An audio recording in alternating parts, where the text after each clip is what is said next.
Thank you very much, Marissa, and thanks very much to the Left Bloc and the European Left Party for the invitation to speak today. I have to say, when I saw the title for this discussion, Diagnosis from the Countries with the Biggest Difficulties, I was reminded of a very bad Irish joke.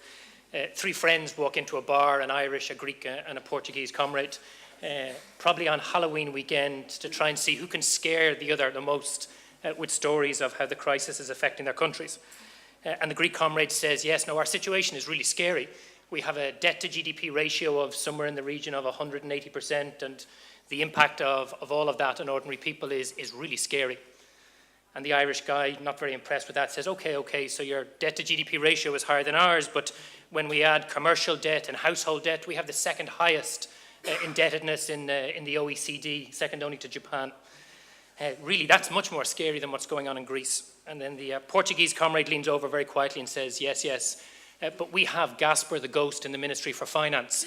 So really, things here are much more frightening.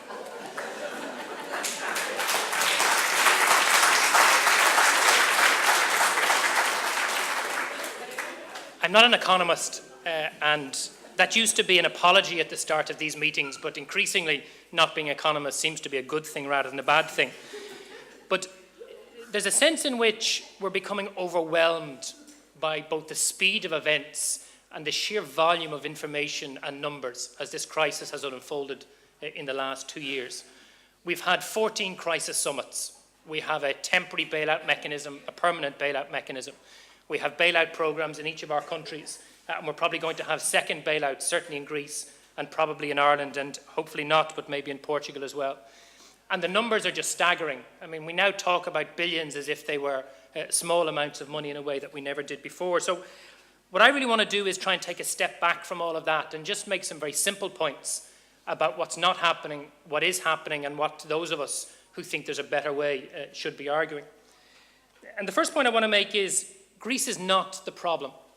And I say that because certainly in Ireland and in the English media over the last few weeks, Greece has been increasingly presented as the problem. It's Greece's fault that the great deal that was negotiated at the European Council meeting in Brussels last week is starting to unravel, despite the fact that that deal was already unraveling within days of its announcement. And it's Greece's problem, apparently, or Greece's fault, that the euro is now in crisis, as if somehow the architecture of the euro wasn't itself responsible. And for those of us who want to express solidarity, not with Papandreou and his rather surreal behaviour over the last week, it's really important to state that Greece is not the problem. On a more general point, it's also important to state that the periphery is not the problem. We have lots of problems. Yes, our governments are guilty of mismanagement of our economies. Yes, our tax systems are part of the reason why our public finances have been so anemic. And yes, the way in which they handle the boom and the bust has been disastrous. But this is not a crisis of what's been happening in the periphery of the Eurozone or the European Union. And I suppose maybe the most important thing for me to say is, despite the title of today's conference, this isn't a debt crisis. In Greece and in Ireland and in Portugal, we have a serious problem with debt, and Italy and Spain are near to follow. But debt is not the cause of any of these problems. Those things need to be stressed. And while there are some differences between Ireland, Portugal and Greece, they're really not as significant as the similarities. The origins of our debt may be different. Our previous government had the great economic wisdom to pile billions of euros onto our public debt, dramatically increasing our debt to GDP ratio from somewhere around 40 or 50% to the 110% it is currently. And then there's more debt waiting behind the scenes. But none of that really matters in terms of the fundamental issues that we're trying to discuss here today and the problems we're trying to resolve. And it just seems to me, the more I look at it, that listening to political leaders in Ireland and their counterparts in Brussels and Berlin, that they either don't understand the cause of the crisis or are deliberately misrepresenting the cause of what's been taking place over the last number of years. And really, at its most simple, I suppose, is that the problem we're currently facing in this phase of our economic crisis is caused by the inability of the architecture of the euro as a single currency project to deal with the fallout from the global economic crisis from 2008 to the present. And in different ways, that architecture of the euro has impacted on each of our countries, and we can talk about that in the questions and answers if people are interested. But from an Irish point of view, the two greatest difficulties were, of course, cheap money, the cheap interest rates that became available with the entry into the euro, and the way in which that fed a speculative property bubble, reckless lending and reckless borrowing, both at a European and a domestic level, which created the bubble that led to such a disastrous crash. But also the fact that the euro is an unusual common currency project because it has no mechanism for dealing with the surpluses. It has very strict rules, as Nuno just outlined, for dealing with deficits. But what do you do with those huge surpluses that graph showed you from Germany? How do you find mechanisms to recycle that and invest it to ensure that the economic development of the countries and economies in the Eurozone is kept at an even keel and not unbalanced as it has been both during the boom and in the bust? And of course, if the architecture of the euro is part of the problem, the response of political elites in Ireland, in Greece, in Portugal, in Berlin and in Brussels has made things much, much worse. And I don't want to repeat the points that everybody has made over the last number of contributions. But for me, and I always try and think of this in terms that my grandmother would understand, if you have a debt crisis, you can't solve a debt crisis with more debt. If I'm broke and I go to my bank manager, the bank manager isn't going to say, well, okay, we'll solve your debt crisis by lending you more money. It just doesn't make any sense. We need to find ways of increasing the money available to me to reduce the debt that I have. But also, probably the single biggest issue is that rather than seeing this as a crisis of debt or deficits, it's a crisis of underinvestment. Underinvestment in the real economy following the collapse of the speculative economy that led the bubbles and the booms up until 2008. And that means that if really it's about a crisis of underinvestment, the solution is to be found not in austerity, which, as previous speakers rightly said, further deflates the economy and pushes us down a negative spiral, nor in increasing the indebtedness of peripheral economies like ours, but finding ways of investing in the real economy and, crucially, in getting people back to work, back paying taxes, back generating real economic activity in a way that produces a kind of a virtual, positive circle of social and economic development. And really, for me, that's where the debate needs to be. We all know what the problems are. We all know what the causes of the crisis are, although we need to continue to make and win those public arguments. But we need to find better ways of convincing a broader public of the merits of the progressive or left response to the crisis, as it's been outlined. And in Ireland, not just Sinn Féin, but other progressive or left parties have been making a number of very simple points about how we think we can resolve this crisis at a domestic and at a European level. And the first one is to do with the banks. We need to cleanse the banks of toxic debt. It's that simple.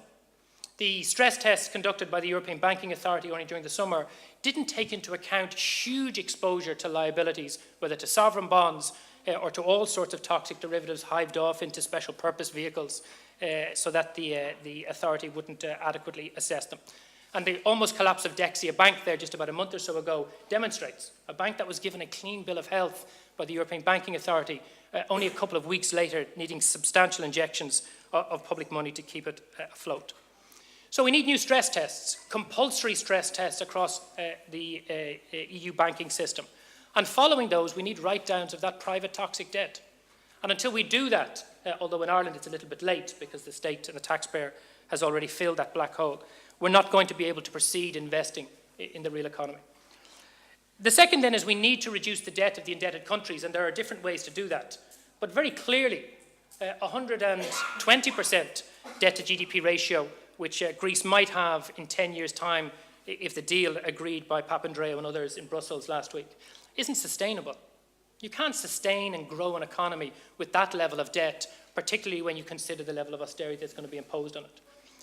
Even in our own country, with a lower level of debt to GDP, about 110, 120% is expected to peak at, about 140, 160% of GNP. But there's simply no way you can grow an economy while you're carrying that level of debt. So there needs to be the political argument and a commitment from political leaders to write that debt down, to make it more manageable and conceivable for people to grow their economies. And then there's the crucial issue.